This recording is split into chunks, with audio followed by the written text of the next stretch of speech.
Vector होता है तो उस वेक्टर को दिखाने के लिए हम लोग उसमें दो चीज़ें होती है, एक होता है मैग्नीट्यूड, एक होता है डायरेक्शन। तो डायरेक्शन के लिए एरो लगाते हैं और मैग्नीट्यूड के लिए उसका एक लेंथ लगाते हैं। जैसे मान लो एक टर्म है ए और ये एक वेक्टर है ऐसे, तो ऐसे दिखा दिया। ये ए जो है, जो भी चीज़ है, ये एक वेक्टर है कि इसके ऊपर जो ना एरो हेड लगा हुआ है। तो एरो हेड जब भी दिखाते हैं वेक्टर को दिखाते हैं। एक वेक्टर है, ये इस तरह से दिखा दिया तो ये लेंथ हो गया, और इसका ये एरो हेड लगा दिया, इसका ये डायरेक्शन हो गया।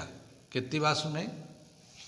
तो ये जो वेक्टर है ए, ये मान लिया ये यहाँ से यहाँ तक इसका लेंथ है, ठीक है ना, ये इसका मैग्नीट्यूड है, और ये जो एरो हेड है ये इसका डायरेक्शन है। तो ये जो डायरेक्शन होगा, एरो हेड जिधर जा रहा होगा ये डायरेक्शन होगा, और ये इसका मैग्नीट्यूड होगा, ठीक है ना। कितनी बात सुनी? अगर मैं एक और इस तरह से वेक्टर बना दिया, ये बी वेक्टर दिखा दिया, तो इन दोनों वेक्टर, ये दोनों ही वेक्टर है, लेकिन इन दोनों में क्या डिफरेंस है? इसका एरो हेड इधर है राइट में, इसका भी एरो हेड राइट में है, तो दोनों का डायरेक्शन सेम है, लेकिन इसका लेंथ कम है, इसका लेंथ ज़्यादा है, तो इसका मैग्नीट्यूड ज़्यादा है, इसका मैग्नीट्यूड ज़्यादा है। तो जितना लेंथ होगा वो एक मैग्नीट्यूड को रिप्रेजेंट करता है, और जिधर एरो हेड दिखाएगा वो उसका डायरेक्शन दिखाता है। अब जैसे वेलोसिटी हम लोग जानते हैं, क्या वेलोसिटी क्या होता है? वेक्टर होता है, स्केलर होता है? वेक्टर होता है ये। तो ये 5 मीटर पर सेकेंड इसका वेलोसिटी v1 ले लेते हैं, और v2 जो है वो 10 मीटर पर सेकेंड ये। तो इन दोनों में क्या डिफरेंस है? दोनों का वेलोसिटी में मीटर पर सेकेंड यूनिट तो सेम आ रहा है, लेकिन एक 5 का एक 10 का, तो दोनों का मैग्नीट्यूड में फ़र्क है। मैग्नीट्यूड मतलब फ़र्क का मतलब क्या हुआ कि ये ज़्यादा स्पीड से चल रहा है, वो हल्के स्पीड से चल रहा है, ठीक है। कितनी बात में तो क्या बताया कि जब भी कभी एक वेक्टर को रिप्रेजेंट करेंगे तो मैग्नीट्यूड को और डायरेक्शन को दोनों को दिखाते हैं। मैग्नीट्यूड छोटा बड़ा भी हो सकता है, और डायरेक्शन सेम भी हो सकता है, अलग अलग भी हो सकता है। आगे चलते हैं, कुछ टर्म दे रखा है। जैसे क्या बताया, एक वेक्टर है वो है यूनिट वेक्टर, एक वेक्टर है यूनिट वेक्टर। तो यूनिट वेक्टर किसको कहते हैं? पहले तो हम लोग एक वेक्टर ले लेते हैं। वेक्टर को उसके डायरेक्शन को दिखाने के लिए एक तरीका, एक नोटेशन अडॉप्ट किया गया है, एक नोटेशन माना गया है। क्या बताया है कि ये देखिए 10 मीटर पर सेकेंड अलोंग ईस्ट, ये v1 ले लिया। कितनी बात सुनी? ये वेलोसिटी ले लिया, ये वेक्टर के फॉर्म में है, ये वेक्टर के फॉर्म में है।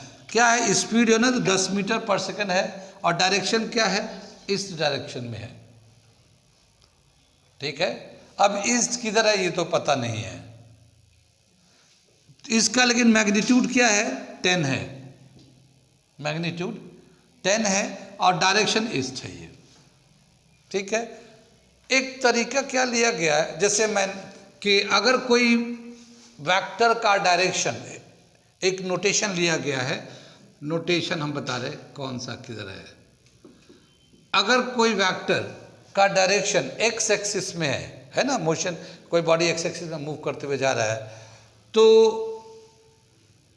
अगर एक्स एक्सिस में मूव कर रहा है तो उसको दिखाने के लिए एक्स एक्सिस की तरफ अगर है तो उसको दिखाने के लिए आई कैप लेंगे।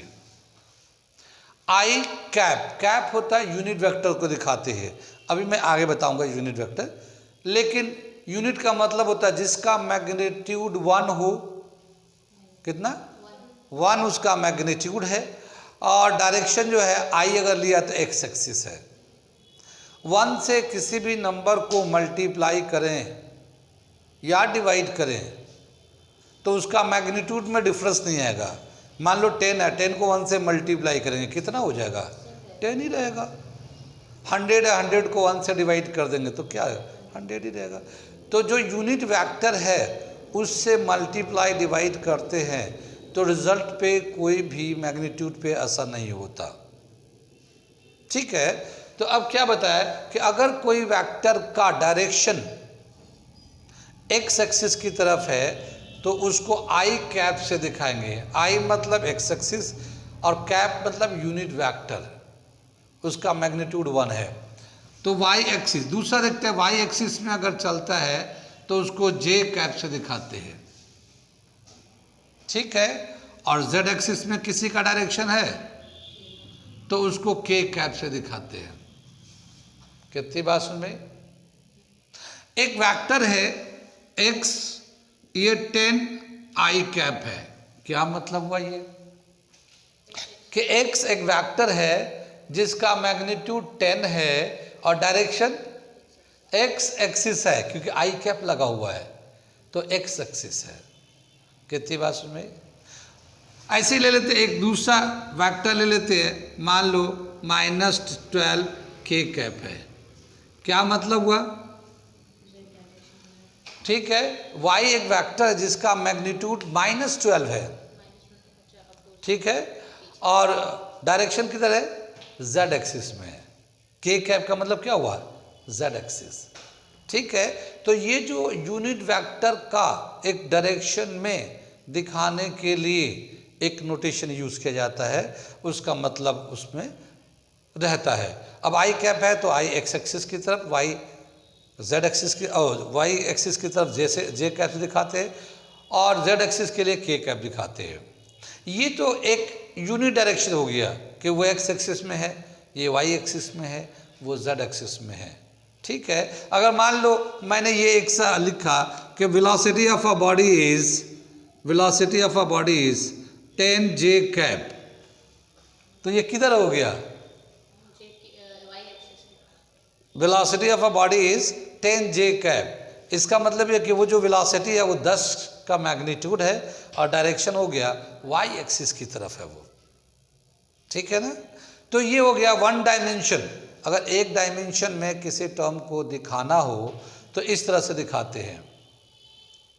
अगर कोई मोशन इन स्ट्रेट लाइन है तो उसका कोई एक पर्टिकुलर एक्सिस में जिधर मोशन हो रहा है उस मोशन को उसके साथ उसका यूनिट वेक्टर से मल्टीप्लाई कर देते हैं। एक्स एक्सिस में हो तो आई कैप से मल्टीप्लाई कर दो, वाई एक्सिस में हो तो जे कैप से मल्टीप्लाई कर दो, जेड एक्सिस में होगा तो के कैप से मल्टीप्लाई कर दो, वो बताएगा। लेकिन कोई बॉडी अगर दो प्लेन में मूव कर रहा है तो प्लेन के लिए तो 2 एक्सिस यूज करना पड़ेगा। कितनी बात सुनाई, तो अगर हम लोग मोशन को, अभी मैं आगे इस पर कंटिन्यू करूँगा, मोशन को अगर या किसी भी चीज़ को अगर हम लोग प्लेन में दिखाना चाहते हैं, ठीक है, तो उसके लिए हम लोग 2 एक्सिस को यूज़ करेंगे। ठीक है ना, अब जैसे बताया कि मान लो ये एक हमारा एक वेक्टर है और इसका 2i कैप 3j कैप। क्या मतलब समझ में, यहाँ पे एक वेक्टर a है जिसमें 2 एक्सिस यूज कर रहे हैं, एक i एक j, यानी कौन से प्लेन में है ये, एक्स वाई प्लेन में है। i तो x को रिप्रेजेंट करता है, j जो है ना y को रिप्रेजेंट करता है, तो ये एक्स वाई यानी एक्स वाई प्लेन में है ये। इसका क्या मतलब हुआ, जैसे मैं ऐसे दिखाता हूँ कोऑर्डिनेट बना के, तो ये जो मैग्नीट्यूड है 2 है, ये किधर है, ये x की तरफ। तो हमने मान लिया यहाँ पे 1 2, ये हो गया x 2 हो गया, और y ये j जो है ना y को रिप्रेजेंट करता है, और कितना मैग्नीट्यूड है, मान लो ये y है तो 1 2 3, तो यहाँ पे y आ गया, यानी इसके सीध में ये पॉइंट यहाँ पे है, यहाँ पे है, और इस तरह से अगर दिखाना चाहे तो ऐसे जोड़ देंगे ऐसे। तो ये एक वेक्टर a है जिसका x की तरफ 2 मैग्नीट्यूड है, y की तरफ 3 मैग्नीट्यूड है, और इस तरह से इसको रिप्रेजेंट कर रहे हैं। कितनी बात सुने, क्या समझ में आए। अगर हम लोग 2 कोऑर्डिनेट को यूज़ करते हैं, 2 एक्सिस को, तो हम लोग 2 इस तरह से यूनिट वेक्टर का रिप्रेजेंटेशन देंगे। ठीक है, अगर मान लो एक b वेक्टर है इस तरह से 3j cap plus 5k cap, ठीक है ना, ऐसे दिखा सकते हैं। ठीक है, ऐसे सी मान लो तीसरा है और ये दे रखा 8 6 के कैप प्लस 8 आई कैप, ठीक है ना, या 8 आई कैप प्लस 6 के कैप कर लिया ऐसे। ये कौन से प्लेन में है? ये बी वाला वाई जेड में है। जे वाई को रिप्रेजेंट करता है और के जेड को, तो वाई जेड प्लेन पे है ये वेक्टर। एक जो भी कुछ है बी, ये वेक्टर वाई जेड प्लेन पे है। ये 8 आई कैप प्लस 6 के कैप ये कौन से प्लेन पे है?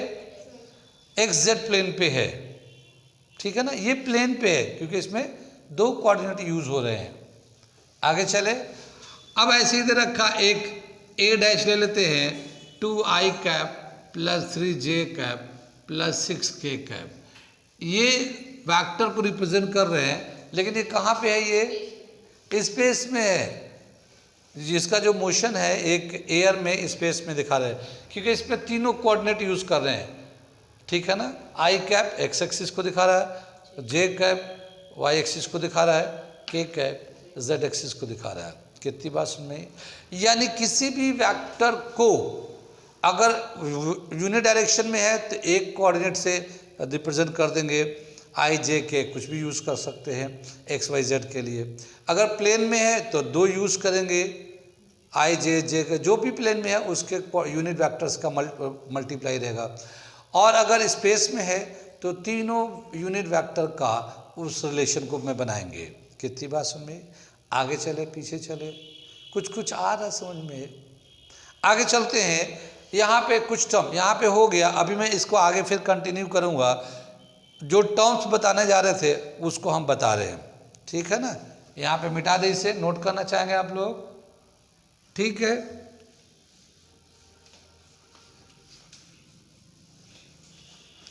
यूनिट वेक्टर कैसे निकालते हैं मैं थोड़ा सा ये समझाता हूँ। यूनिट वेक्टर कैसे निकालते हैं और किसी वेक्टर का मैग्नीट्यूड कैसे निकालते हैं। यूनिट वेक्टर और किसी वेक्टर का मैग्नीट्यूड कैसे निकालते हैं, तो ये मैं एक करके दिखा रहा हूँ नोटेशन के हिसाब से, ठीक है। क्या बताया कि एक वेक्टर है, ये यूनिट वेक्टर हेडिंग डालते हैं यूनिट वेक्टर, ठीक है ना, and magnitude of a vector. एक वेक्टर है, उसका यूनिट वेक्टर, उसका मैग्नीट्यूड ऑफ वेक्टर कैसे निकालेंगे ये कर रहे हैं। ये हमारा दे रखा एक वेक्टर है 3 आई कैप प्लस 4 जे कैप, ये है ना। ये अगर हमने इसको, ये 2 एक्सिस यूज कर रहा है, ये कौन सा प्लेन में है? एक्स वाई प्लेन में है। ये वेक्टर जो है ये एक्स वाई प्लेन में है। हम लोग इस तरह से इसको बना लेते हैं, ठीक है। एक्स के लिए कितना ले लें?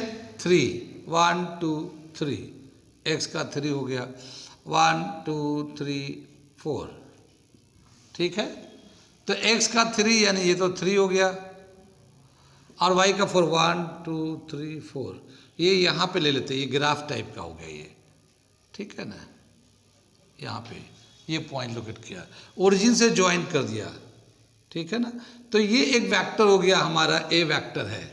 हमने उसको ग्राफ से दिखा रहे हैं, ठीक है। ग्राफ से इसलिए दिखा रहे हैं कि एक चीज़ को समझाना है और एक बार समझाना है, ताकि और इसको फिर बाद में आपको उसी तरह से समझना है, ठीक है। तो हमने ये जो नंबर है कोफिशिएंट है, ये इसका मैग्नीट्यूड होगा 3 आई कैप। तो एक्स एक्सिस में मैग्नीट्यूड 3, तो हमने एक्स एक्सिस में मैग्नीट्यूड 3 ले लिया। फिर वाई एक्सिस में ये जे जो है ना, वाई एक्सिस, इसका मैग्नीट्यूड 4, तो ये हमने 4 प्लॉट कर दिया। और यहाँ पे एक्स पे 3 वाई पे 4, यहाँ पे लेके एक पॉइंट ले लिया।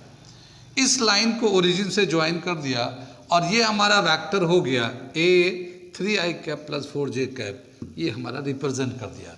तो ये तो हम लोगों ने इस वेक्टर को एक्स वाई प्लेन का जो वेक्टर है इससे रिप्रेजेंट कर दिया, एक काम हो गया। अब बताया क्या कि इस वेक्टर का मैग्नीट्यूड कितना है।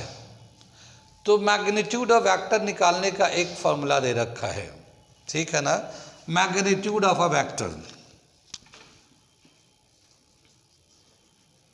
मैग्नीट्यूड ऑफ अ वेक्टर कैसे निकालते हैं, x square plus y square plus z square whole root, ये हमारा फॉर्मूला होता है। ये जो x है यानी i से पहले जो कोफिशिएंट है वो, ये जो y है j से पहले जो कोफिशिएंट होता है वो, और z जो है ना k से पहले जो कोफिशिएंट होगा वो, उनको हम लोग लेते हैं, स्क्वायर करते हैं, प्लस करते हैं, फिर जितना आता है उसका रूट निकाल लेते हैं, ठीक है।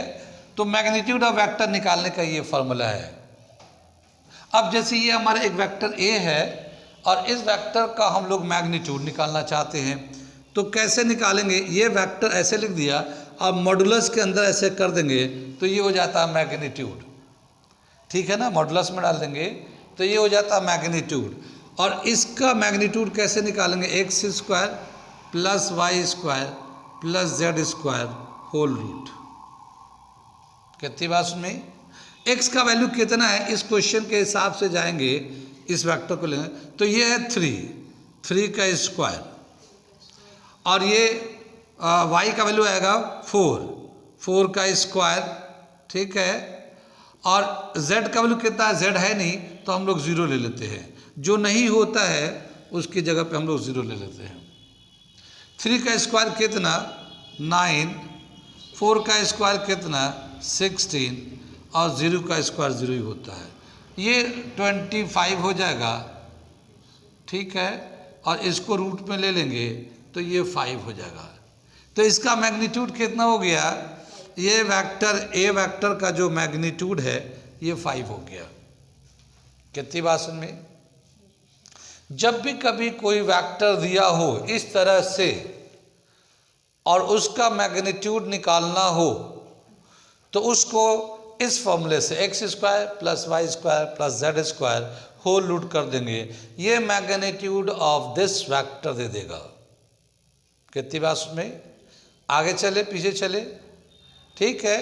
अगर हम इसका यूनिट वेक्टर निकालना चाहते हैं, अगर हम इसका यूनिट वेक्टर निकालना चाहते हैं तो ए का यूनिट वेक्टर निकालने के लिए एक कैप कर देंगे। कैप दिखाने का मतलब होता है कि ये यूनिट वेक्टर है ये। और एक कैप कैसे निकालते हैं, एक वेक्टर को उसके मैग्नीट्यूड से डिवाइड कर देते हैं।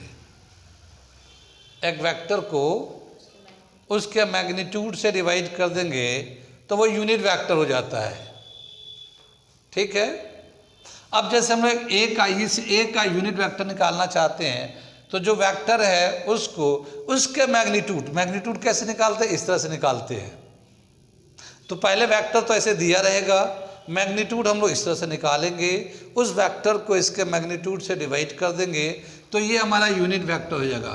तो ये A cap is equal to 3i cap 4j cap divided by 5, ये हमारा यूनिट वेक्टर हो गया है। 3i cap plus 4j cap divided by 5 is called unit vector of A, यहाँ पे हो गया। कितनी बात सुनिए, यूनिट का मतलब होता है उसका मैग्नीट्यूड 1 और एक डायरेक्शन होगा, ठीक है ना। इसको हम लोग एक साथ कंबाइन में रख सकते हैं, अलग अलग भी लिख सकते हैं। अलग अलग का मतलब ये है कि ए वेक्टर को हम लोग 3i cap divided by 5 plus 4j cap divided by 5 ऐसे भी लिख सकते हैं हम लोग। अगर कैंसिल हो जाता तो कैंसिल कर लेते, नहीं हो रहा तो ऐसे ही छोड़ दिया हम लोगों ने। तो ये यूनिट वेक्टर निकालने का तरीका है। ये हेडिंग है unit vector and magnitude of a vector. तो एक वेक्टर ये है, इसका मैग्नीट्यूड निकाल दिया और वेक्टर को ये मैग्नीट्यूड निकाल दिया और वेक्टर को उसके मैग्नीट्यूड से डिवाइड कर देंगे तो यूनिट वेक्टर हो जाता है। कहाँ कहाँ समझ में नहीं आया, आगे चले।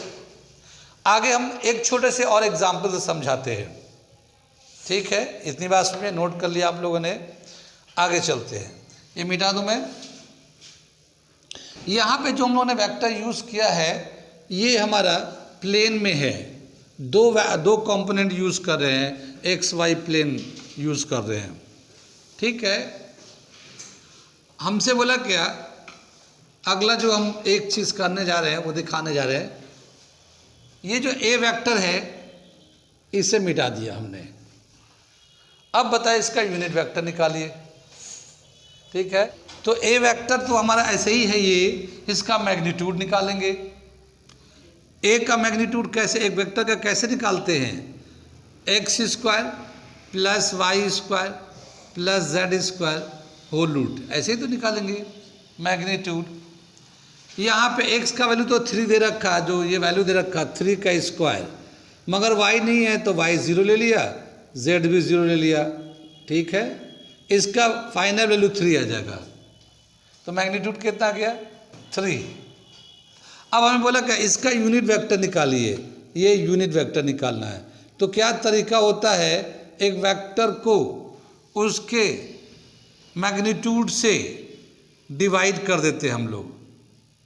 तो ये जो वेक्टर था 3i कैप है, ये वेक्टर 3i कैप है ना, और इसका मैग्नीट्यूड कितना आया है 3 आया है, तो 3 से 3 कैंसिल होके ये i कैप हो गया, ये यूनिट वेक्टर हो गया। क्या समझ में आया कि यूनिट वेक्टर निकालने का तरीका ये है कि जो भी वेक्टर है उसका मैग्नीट्यूड निकालिए। मैग्नीट्यूड निकालने का एक फार्मूला है, x square plus y square plus z square whole root करते हैं। जो मैग्नीट्यूड आएगा उस मैग्नीट्यूड से वेक्टर को डिवाइड कर दीजिए, सिंप्लीफाई कर दिए, वो यूनिट वेक्टर हो जाएगा। कितनी बात सुन में, कल हम लोग अभी इसके आगे शुरू करेंगे, अभी आगे बढ़ेंगे, यहाँ तक रिवीजन करके आइएगा, ठीक है। चलिए आज यहीं पे रहते हैं।